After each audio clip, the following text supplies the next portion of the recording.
رنج و غم مٹانے والے آقا رسول خدا احمد مجتبی صلی اللہ تعالی علیہ وآلہ وسلم نے فرمایا، جو مجھ پر ایک مرتبہ درود پاک پڑھے اللہ پاک اس پر 10 رحمتیں نازل فرمائے گا۔ جو مجھ پر 10 بار درود پاک پڑھے رب کریم اس پر 100 رحمتیں نازل فرمائے گا، اور جو مجھ پر 100 مرتبہ درود پاک پڑھے اللہ پاک اس کی دونوں آنکھوں کے درمیان لکھ دے گا کہ یہ بندہ منافقت اور جہنم کی آگ سے آزاد ہے۔ سبحان اللہ۔ نام حضرت پہ لاکھ بار درود، نام حضرت پر لاکھ بار درود، بے عدد اور بے شمار درود ہم کو پڑھنا خدا نصیب کرے، دم بدم اور بار بار درود۔ مومنو آپ پر پڑھے جاؤ با ادب اور با وقار درود۔ جو محب نبی ہے اے کافی، جو محب نبی ہے اے کافی، چاہیے اس کو بار بار درود۔ ذرا غور کیجئے کہ 100 بار درود پاک پڑھنے میں وقت ہی کتنا لگتا ہے، انعام کتنا بڑا ہے کہ اس کی دونوں آنکھوں کے درمیان یہ لکھ دیا جاتا ہے کہ یہ بندہ منافقت اور جہنم کی آگ سے آزاد ہے۔ الصلاۃ والسلام علیک یا رسول اللہ، یہ بھی درود پاک ہے۔ صلی اللہ تعالی علی محمد صلی اللہ علیہ وسلم، یہ بھی درود پاک۔ آپ اگر شارٹ سے مختصر سے درود پاک پڑھنا شروع کریں تو غالباً 15 سے 20 منٹ میکسیمم آپ کے 100 درود پاک پورے ہو جائیں گے، اور انعام اتنا بڑا۔ میں چوٹ کرنے کے لیے کہتا ہوں، اگر ہمیں یہ کہا جائے کہ جناب 100 بار جو درود پاک پڑھے گا اس کو 10,000 روپے ملیں گے، بندہ کہے یار 15 منٹ میں 10,000 روپے، 1000 بار درود پاک پڑھے گا تو 1,00,000 روپے ملیں گے۔ سبحان اللہ۔ اب دنیا کا اگر کوئی انعام اعلان کر دیا جائے تو سارے ہی لوگ اسے کرنے کے لیے تیار ہو جاتے ہیں۔ یہ آخرت کا کتنا بڑا انعام ہے، ہر درود پر 10 رحمتیں۔ آپ یقین کریں کروڑوں روپے خرچ کر کے بھی ایک رحمت نہیں خریدی جا سکتی، اللہ نہ چاہے جس پر رحمت، کون رحمت لے سکتا، مگر درود پاک سبحان اللہ ہر درود پر رحمتیں برس رہی ہیں۔ اس وقت جو حالات چل رہے ہیں، معاملات چل رہے ہیں، ہم سب چاہتے ہیں ہماری بھی حفاظت رہے، ہمارے بچوں کی، ہمارے کاروبار کی، ہمارے گھر بار کی حفاظت رہے، ہم سفر پر جائیں تو خیر سے جائیں، واپس بھی خیر سے آئیں۔ تو سبحان اللہ، مجھے بتائیے جس پر رحمت الہی برستی رہے تو اس کی کیسی حفاظت ہو جائے گی؟ تو گھر سے نکلے تو درود پڑھیں، سفر میں درود پڑھیں، بچوں کو کہیں کہ وہ گھر پہ درود پاک پڑھیں، تو انشاءاللہ یہ سارا رحمتوں کا حصار جو ہے ہمارے ارد گرد رہے گا۔ اللہ مجھے بھی اور آپ کو بھی کثرت سے درود پاک پڑھنے کی توفیق عطا فرمائے۔ آئیے مل کر محبت کے ساتھ با آواز بلند درود پاک پڑھ لیں۔ صلو علی الحبیب صلی اللہ تعالی علی محمد صلی اللہ علیہ وسلم۔ نبی کی شان میں ہو جس قدر درود پڑھو، محبوں پاؤ گے جنت میں گھر درود پڑھو۔ 1000 درد کو یہ ایک دوا کفایت ہے، 1000 درد کو یہ ایک دوا کفایت ہے، جو پیش آئے ذرا بھی خطر درود پڑھو۔ ایک بار پھر درود پاک پڑھ لے۔ صلو علی الحبیب صلی اللہ تعالی علی محمد صلی اللہ علیہ وسلم۔ میرے پیارے اسلامی بھائیو، علامہ ابن حجر رحمت اللہ تعالی فرماتے ہیں درود پاک ایک نیکی نہیں ہے۔ سبحان اللہ، ہم درود پڑھتے بعضوں کا سمجھتے ہیں ایک نیکی کمالی، یہ کئی نیکیوں کا مجموعہ ہے۔ درود پڑھنے سے ایمان تازہ ہوتا ہے، یہ ایک نیکی۔ درود کی برکت سے نبی پاک علیہ الصلوۃ والسلام پر یقین بڑھتا ہے، یہ دوسری نیکی۔ درود پاک پڑھنے میں تعظیم مصطفیٰ ہے، رسپیکٹ آف رسول اللہ صلی اللہ تعالی علیہ وسلم ہے، یہ تیسری نیکی۔ درود پاک پڑھنے سے آخرت پر ایمان پکا ہوتا ہے، یہ چوتھی نیکی۔ درود پاک میں نبی پاک علیہ الصلوۃ والسلام کے احسانات کا ذکر ہے، یہ پانچویں نیکی۔ اور درود پاک میں نیکوں کے سردار مکی مدنی تاجدار صلی اللہ تعالی علیہ وسلم کا ذکر ہے، اور نیکوں کے ذکر پر رحمت اترتی ہے، یہ چھٹی نیکی ہے۔ آئے ہائے، نیکیوں کا انبار لگ جاتا ہے اگر بندہ درود پاک پڑھنے والا بن جائے۔ اللہ مجھے اور آپ کو کثرت سے درود پاک پڑھنے کی توفیق عطا فرمائے۔ ایک بار پھر درود پاک۔ صلو علی الحبیب صلی اللہ تعالی علی محمد صلی اللہ علیہ وسلم۔ ایک واقعہ بڑا مشہور واقعہ ہے اور قرآنی واقعہ ہے، کئی بار ہم نے سنا ہوگا۔ ایک عظیم خاندان کی یاد، بہت زور سے، بڑی زور و شور سے دنیا بھر میں اس کا ذکر شروع ہو جاتا ہے، اور وہ عظیم خاندان ہے حضرت ابراہیم علیہ نبینا علیہ الصلوۃ والسلام کا خاندان۔ حضرت ابراہیم کی یاد ہے، حضرت اسماعیل کی یاد ہے، بی بی ہاجرہ کی یاد ہے۔ مسلمان حج کو جا رہے ہیں، اس میں بھی حضرت ابراہیم اور ان کے خاندان کی یادیں ہیں، اور جب قربانی کرتے ہیں تب بھی حضرت ابراہیم اور حضرت اسماعیل کی یادیں ہیں۔ کیا خاندان ہے! مگر ان واقعات سے جو آج بیان میں سے کچھ باتیں میں عرض کروں گا، اور اس کا مقصد کیا ہے انشاءاللہ وہ آگے بتاتا ہوں۔ ایک بادشاہ تھا نمرود۔ یاد رہے کہ دنیا میں 4 ہی ایسے بادشاہ گزرے ہیں جن کو پوری دنیا پر حکومت کرنے کا موقع ملا ہے، ٹھیک ہے؟ اس میں 2 ایمان والے تھے، 2 غیر مسلم تھے۔ جو ایمان والے تھے وہ حضرت سلیمان علیہ نبینا علیہ الصلوۃ والسلام، اور دوسرے حضرت ذوالقرنین رحمۃ اللہ تعالی علیہ۔ اور 2 جو غیر مسلم تھے، بے ایمان تھے، اس میں ایک تھا نمرود اور دوسرا فرعون۔ اچھا، اب نمرود جو تھا وہ بڑا ہی بدبخت تھا، ایک تو خدائی کا دعوے دار بھی ہو جاتا تھا، اور نمرود نے حضرت ابراہیم علیہ نبینا علیہ الصلوۃ والسلام کو بھی اپنی طرف بلانے کی کوشش کی کہ وہ بھی اس کی بات مانے۔ حضرت ابراہیم علیہ الصلوۃ والسلام اس کی بات نہیں مانتے تھے، وہ اللہ وحدہ لا شریک کی بات کرتے تھے، نمرود خدائی کا دعویٰ کرتا تھا۔ بڑے طویل واقعات ہیں کہ کس طرح نمرود کے دربار میں رہ کر حضرت ابراہیم نے حق کی دعوت دی۔ نمرود نے کہا کہ میں خدا ہوں، تو آپ نے فرمایا خدا تو وہ ہے جو زندہ کرتا ہے۔ تو نمرود نے کیا کیا، ایک بندہ جس کو سزائے موت سنا دی گئی تھی اس کو جیل سے نکال کے رہا کر دیا، کہا دیکھو میں نے بھی زندہ کر دیا، اس کی تو موت لکھی ہوئی تھی نا، سزائے موت ہو گئی تھی، میں نے اس کو فارغ کر دیا۔ آپ نے فرمایا اللہ تو وہ ہے جو موت دیتا ہے، تو اس نے ایک عام بندے کو پکڑا اور اس کو قتل کا حکم دے دیا، اس کو مار دیا، کہا کہ موت تو میں بھی دیتا ہوں۔ حضرت ابراہیم علیہ السلام نے کہا کہ میرا رب وہ ہے جو مشرق سے سورج کو نکال کر مغرب میں طلوع کرتا ہے، اگر تو خدا ہے تو مغرب سے نکال کر دکھا۔ اب اس کے پاس کوئی جواب نہیں تھا، یہ کیسے کر سکتا ہے کوئی؟ تو بہرحال کمال کا جذبہ تھا، کمال کا یقین تھا اللہ وحدہ لا شریک پر، ایسا یقین سبحان اللہ۔ اب جب نمرود نے دیکھا کہ کوئی بات یہ ماننے کے لیے تیار نہیں ہے، تو ان بدبختوں نے یہ فیصلہ کیا کہ حضرت ابراہیم علیہ السلام کو آگ میں ڈال دیا جائے۔ اچھا، وہ کوئی نارمل آگ نہیں تھی، ایسی آگ نہیں تھی کہ لکڑیاں لگائیں اور جناب بندے کو ڈالنا ہے، ایک ایسی آگ تھی کہ جو اس وقت تک اتنی بڑی آگ لگائی نہیں گئی تھی، اور ایسی آگ تھی کہ کوئی پرندہ بھی اوپر سے گزرتا تھا تو وہ گزر نہیں پاتا، جل کے اس کے اندر کوئلہ بن جاتا تھا۔ ہر جمعے بڑے بڑے سیمینار میں جو جاتے ہیں، بڑی کانفرنس میں جاتے ہیں، تو آپ نے دیکھا ہوگا دروازے پر لوگ بیٹھے ہوتے ہیں، آنے والے کا نام لکھتے ہیں، آپ کہاں سے آئے، نام بتائیں، تعارف بتائیں۔ یہ پروٹوکول ہوتا ہے بڑے بڑے پروگرامز کا۔ آپ کو پتا ہے ہر جمعے کو جب آپ مسجد میں آتے ہیں تو مسجد کا پروٹوکول کیا ہوتا ہے؟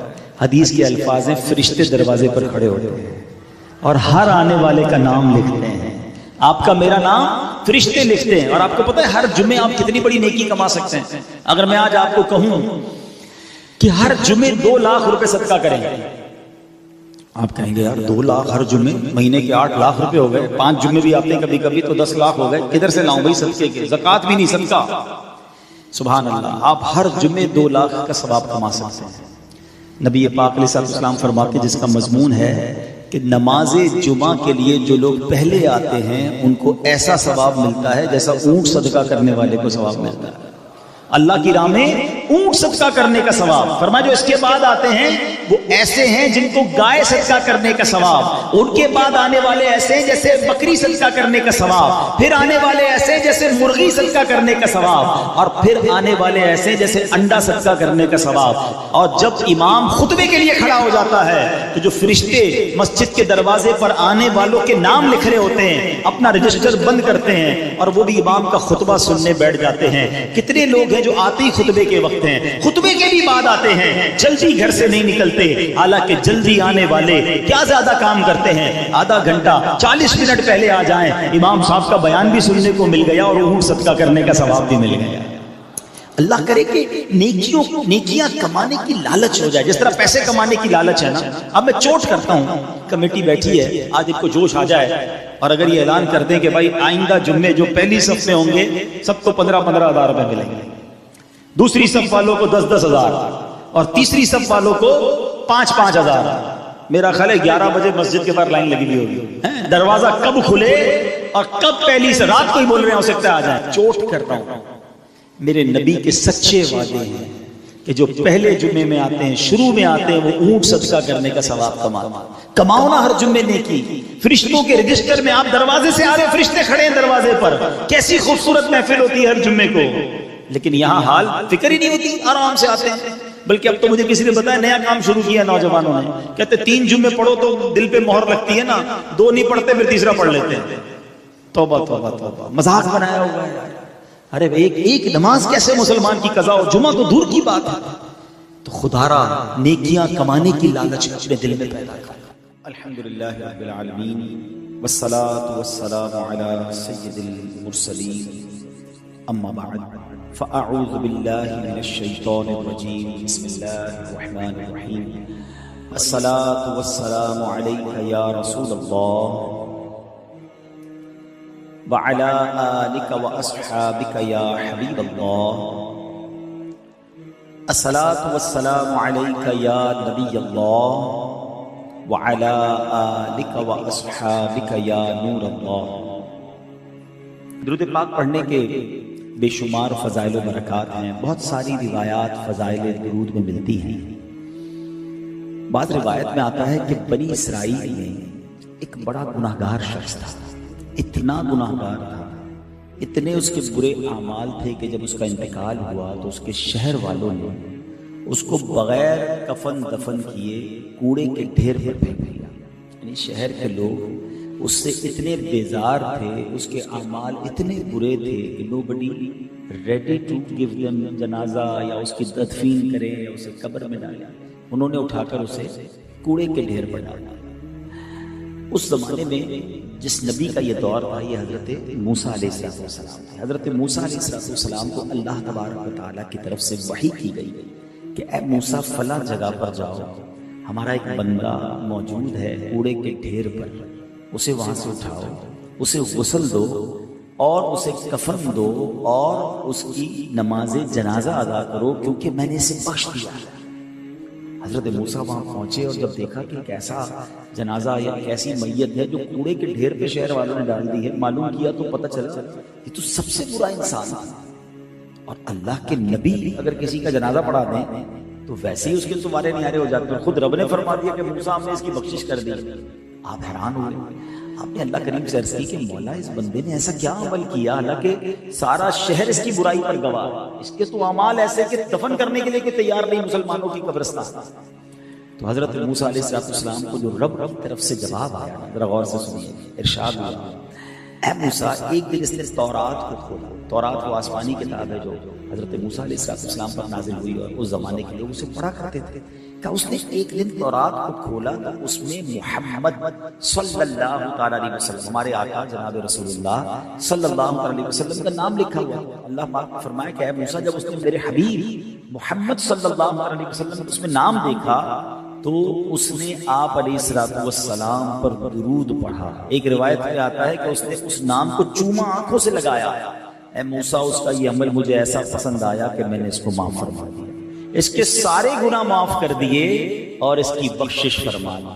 اللہ اکبر۔ ایک اور روایت اسی طرح کی ملتی ہے کہ یہ جو شخص تھا نا، یہ اس کی عمر بھی بہت بڑی تھی، اس کی 200 برس کے گناہ تھے، 200 ایئرز سے زیادہ اس نے عمر پائی اور یہ گناہوں میں گزری، مگر ایک بار جناب رسول اللہ پر عزت کے ساتھ، تعظیم کے ساتھ، رسپیکٹ کے ساتھ اس نے درود پڑھا اور نام محمد صلی اللہ تعالیٰ علیہ وسلم کی تعظیم کی، اسے چوما، اسے آنکھوں سے لگایا۔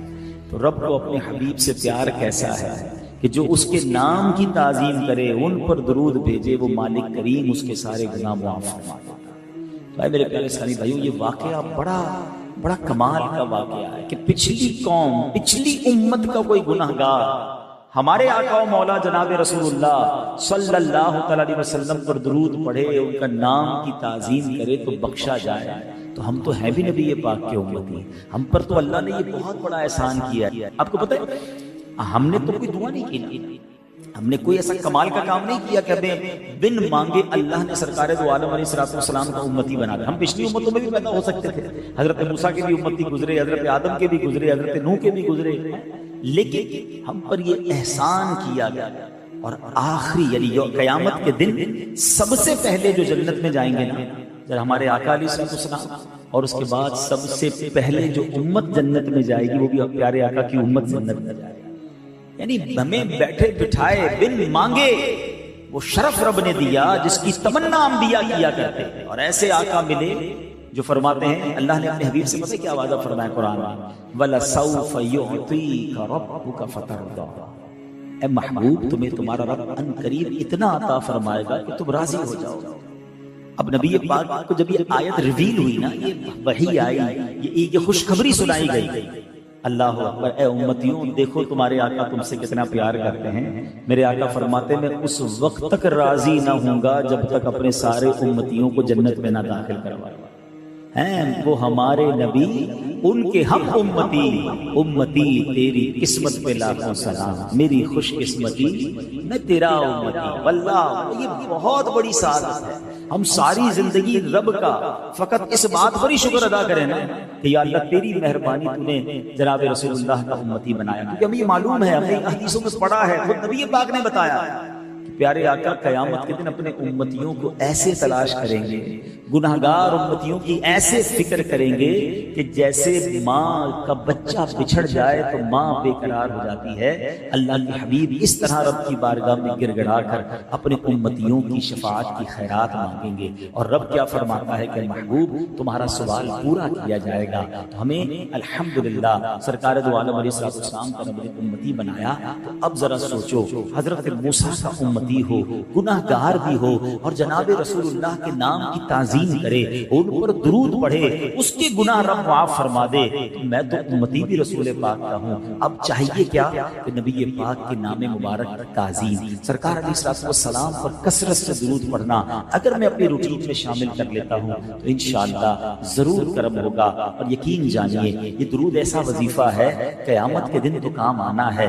مغفرت کا پروانہ تو اس نے دلانا ہے، مگر دنیا کی مصیبتیں، دنیا کی پریشانیاں، دنیا کی کلیمٹیز وہ بھی یہ دور کرتا ہے. تو اگر آپ کسی پریشانی میں ہیں، بیماری میں ہیں، قرضے میں ہیں، کسی بھی پرابلم میں ہیں، درود پاک ایک ایسا وظیفہ ہے جو آپ کی مشکلوں کو آسان کرتا ہے. شاعر کہتے ہیں نا ہر درد کی دوا ہے صلی علی محمد، ہر درد کی دوا ہے صلی علی محمد، تعویذ ہر بلا ہے صلی علی محمد. تو اب اپنی زندگی کا معمول بنائیں کہ کثرت سے روزانہ اپنے ایک ٹائم بنائیں کہ میں نے آج اس وقت میں درود پاک پڑھنے اور اتنے پڑھنے ہیں. کم از کم 313 مرتبہ درود پاک پڑھنے کا روزانہ کا ٹارگٹ بنا لیں تو انشاءاللہ بڑی برکتیں ملیں گی.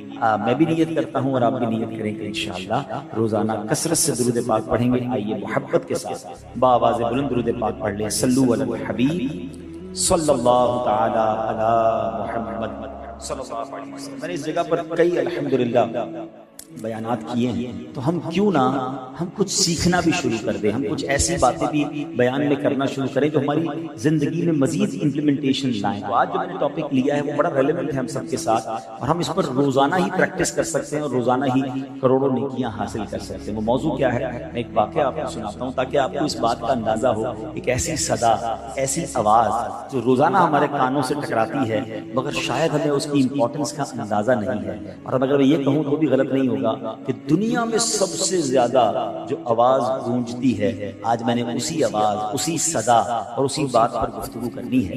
سیدنا ابو ہریرہ رضی اللہ عنہ فرماتے ہیں ایک صاحب جن کا بظاہر کوئی بڑا نیک عمل نہیں تھا اور ان کا انتقال ہو گیا. رسول پاک علیہ السلام نے سبحان اللہ میرے آقا کو اللہ نے کیسے کیسے علوم سے نوازا تھا. صحابہ کی موجودگی میں غیب کی خبر دیتے ہوئے فرمایا کہ کیا تمہیں معلوم ہے کہ اللہ عز و جل نے اسے جنت میں داخل کر دیا. اس کے انتقال کے بعد نبی پاک صحابہ کو بتایا تو اس پر لوگ متعجب ہوئے کہ اس بندے کا بظاہر کوئی بڑا نیک عمل سامنے نہیں تھا. چنانچہ ایک صحابی ان کے گھر گئے اور ان کی بیوہ سے پوچھا کہ کوئی خاص عمل کرتے تھے. اچھا صحابہ کو یہ بڑا کمال تھا کہ جیسی کسی کی کوئی بشارت پتہ چل جاتی نا کہ یہ جنت میں چلا گیا یا اس کو فلاں فضیلت مل گئی تو فوراً اس کے ٹو میں پڑ جاتے تھے کہ وہ ایسا کیا نیک عمل کرتا تھا تاکہ ہم بھی وہ کر لیں. حالانکہ وہ پھر بھی صحابہ تھے، وہ جنتی تھے مگر ان کو نیکیوں کی تلاش تھی. ہمیں آج کسی کا بڑا بنگلہ نظر آئے، 4-5 فیکٹریاں نظر آئے، یار معلوم تو کرو کام کیا کرتا ہے. اس کا بزنس کس چیز کا یار؟ بڑی تیزی سے ترقی کر رہا ہے، دھڑا دھڑ فیکٹریاں بنا رہا ہے، ایک کوٹھی تھی 4 کوٹھیاں ہو گئی، گاڑیاں بڑی بڑی، چیک کرو اس کا بزنس کیا ہے۔ ہم دنیا میں کسی کی ترقی دیکھیں تو اب ٹو میں پڑ جاتے ہیں کہ اس کی وے آف ارننگ تلاش کرو، میں بھی وہ کروں۔ صحابہ کا ذہن کیا تھا کہ پتا چلا رسول پاک نے کہا یہ جنتی ہے، معلوم کرو عمل کیا کرتا تھا۔ گھر پہنچ گئے اور ان کی زوجہ سے پوچھا، ان کی بیوہ سے پوچھا کہ کوئی خاص عمل نہیں کرتے تھے، وہ کیا عمل کرتے تھے ہمیں بھی پتا ہے؟ تو کم اس کا کوئی خاص عمل تو مجھے نہیں پتا، کیونکہ ویسے بھی صحابہ بھی جانتے تھے کہ کوئی بڑا عمل نہیں، ایک کام وہ کرتے تھے اور وہ یہ کرتے تھے کہ دن ہو یا رات ہو جب بھی وہ اذان سنتے تھے تو اس کا جواب ضرور دیتے تھے۔ اذان سنتے تھے تو اس کا جواب ضرور دیتے تھے۔ رسول پاک نے کیا فرمایا کہ یہ اللہ نے اس کو جنت میں داخل کر دیا۔ تو اے میرے پیارے اسلامی بھائیوں، آج میرا جو بیان کا جو موضوع ہے نا وہ اذان ہے۔ دنیا میں سب سے زیادہ کنٹینیو صدا اگر کوئی لگائی جاتی ہے، اگر آپ غور کریں نا، جو ماشاءاللہ دنیا کے نقشے پر نظر رکھتے ہیں، جو انٹرنیشنل ٹریولر ہیں، دنیا کے ٹائم زون ہیں، دنیا میں سب سے پہلی فجر پڑی جاتی ہے فجی کے اندر اپروکسیمیٹلی۔ آسٹریلیا سے بھی آگے ایک جزیرہ ہے، اللہ کی رحمت سے مجھے وہاں بھی جانے کی سعادت ملی، اور وہاں جب ہم نے فجر پڑی تھی تو ایک دل میں بات آئی تھی کہ آج دنیا میں اگر سب سے پہلی اذان فجر ہوئی ہے یا نماز فجر ہوئی تو وہاں ہوئی۔ پاکستان سے تقریباً ہم کہہ سکتے ہیں کہ وہ 10 سے 11 آورز پلس کر لیں، یعنی اس وقت ہم یہاں ہیں تو وہاں اس وقت ہو سکتا ہے کہ فجر کا وقت ہو رہا ہوگا، تو وہاں اب فجر پہلی جو ہے وہ شروع ہوتی ہے، ہماری فجر 10 گھنٹے بعد ہوتی ہے۔ اب اگر آپ دنیا کے نقشے پر نظر دوڑائیں تو فجی کے بعد اب اذانیں ہونا شروع ہوں گی نیوزی لینڈ میں، تو پھر آسٹریلیا میں، تو آگے آتے جائیں تو آسٹریلیا کے بھی بہت سارے شہر ہیں، تو اس کے بعد انڈونیشیا میں، تو سنگاپور میں، اب آگے آئیں تو سری لنکا میں، تھائی لینڈ میں، نیچے آئیں تو پھر انڈیا، تو بنگلہ دیش، پھر پاکستان کی باری آئے گی، پاکستان سے یہ وقت آگے جائے گا تو پھر دبئی، تو آگے جائیں تو عرب شریف۔ آپ اگر دنیا کے نقشے پر نظر دوڑائیں تو پھر یورپ، آگے جا کے امریکہ، کینیڈا، یعنی کوئی لمحہ ایسا نہیں ہے، کوئی منٹ ایسی نہیں ہے ابھی فجر کا یہ پورا سرکل پورا نہیں ہوگا تو فجی میں پھر زہر کی اذانیں شروع ہو جائیں گی، اب چلتے چلتے عصر کی اذانیں شروع ہو جائیں گی، پھر مغرب، پھر عشاء۔ یہ ایک ایسا سائیکل ہے کہ ہر لمحے، ہر سیکنڈ سبحان اللہ دنیا میں کہیں نہ کہیں اذان بلند ہو رہی ہے، اللہ کا نام لیا جا رہا ہے۔ اور دیکھو رب نے اپنے نام کے ساتھ اپنے حبیب کے چرچے کو کیسا بلند کیا کہ دنیا بھر میں جہاں اللہ اکبر کی صدائیں ہیں، وَأَشْهَدُ أَنَّ مُحَمَّدًا رَسُولُ اللَّهِ، أَشْهَدُ أَنَّ مُحَمَّدًا رَسُولُ اللَّهِ صلی اللہ علیہ وسلم کی صدائیں، وَرَفَعْنَا لَكَ ذِكْرَكَ، جو رب نے اپنے حبیب سے وعدہ کیا کہ محبوب تیرے ذکر کو ہم اونچا کریں گے۔ کیسا اونچا کیا کہ دنیا میں اذان کا سلسلہ راؤنڈ دا کلاک رکتا ہی نہیں ہے، نہ صرف رب کا نام لیا جا رہا ہے، وہاں اس کے حبیب کے نام کی بھی ڈنکے بج رہے ہیں۔ تو اب سوچئے جو سسٹم ہے اذان کا، یہ ہم سب کے لیے کتنی بڑی نعمت ہے۔ آج میں آپ کے سامنے کچھ ایسی باتیں رکھوں گا جو شاید پہلی بار آپ سنیں گے کہ یار اذان تو روز سنتے تھے، ہمیں تو پتہ ہی نہیں کہ یہ اتنی اہم چیز بھی ہے اور اس کے اتنے فضائل بھی ہیں، ہم بلا کسی ایفرٹ کے اتنی ساری نیکیاں کما سکتے ہیں۔ بعض لوگ آذان کہتے ہیں، یاد رہے پہلے اذان کہتے کس طرح ہے، اس کے تلفظ سے بچ لیں۔ آذان اذن کی جمع ہے، اذن کہتے کان کو، یہ آذان نہیں ہے، یہ لفظ اذان ہے، ٹھیک ہے۔ اور اذان کے لغوی معنی کیا ہے؟ خبردار کرنا، انٹیمیٹ کرنا، بتانا کہ کچھ انٹیمیشن ہو رہی ہے۔ اب اس کی فضائل کہتے ہیں، ثواب کی خاطر اذان دینے والا، حدیث پاک سنیے، میں 9 حدیثیں بیان کرنے جا رہا ہوں، اور سبحان اللہ آپ سوچتے جائیے، مؤذنین کو بھی مبارک، ان لوگوں کو بھی مبارک ہو جو اذان دیتے ہیں اور جو اذان سنتے ہیں۔ اللہ کے حبیب علیہ السلام فرماتے ہیں کہ ثواب کی خاطر اذان دینے والا اس شہید کی مانند ہے جو خون میں لتھڑا ہوا ہے، اور جب مرے گا تو قبر میں اس کے جسم میں کیڑے نہیں پڑیں گے۔ شہید کا مرتبہ دیا گیا جو اذان دیتا ہے۔ سیکنڈ، میرے آقا علیہ السلام فرماتے ہیں میں جنت میں گیا، میرے آقا نے معراج کی رات جنت کی سیر فرمائی ہے، فرمایا میں جنت میں گیا، اس نے موتی کے گنبد دیکھے، اس کی خاک مشک کی ہے، پوچھا اے جبرائیل یہ کس کے واسطے؟ تو انہوں نے عرض کی حضور آپ علیہ السلام کی امت کے مؤذنوں اور اماموں کے واسطے، امام اور مؤذن کی قدر کیا گیا۔ یہ وہ ہستیاں ہیں کہ اتنی کم سیلری میں، اتنے کم مشاعرے میں، دنیا میں لوگ کہتے ہیں ڈسپلن ہونا چاہیے۔ آپ نے بھی ٹریول بہت کیا، اللہ کی رحمت سے میں نے بھی دنیا دیکھی ہے، کبھی نہ کبھی موسم کی وجہ سے، فوگ کی وجہ سے ٹرین بھی لیٹ ہوتی ہے تو جناب جہاز بھی لیٹ ہوتے ہیں، ایئرپورٹ بند ہو جاتے ہیں، مگر مجھے بتاؤ آندھی ہو یا طوفان ہو،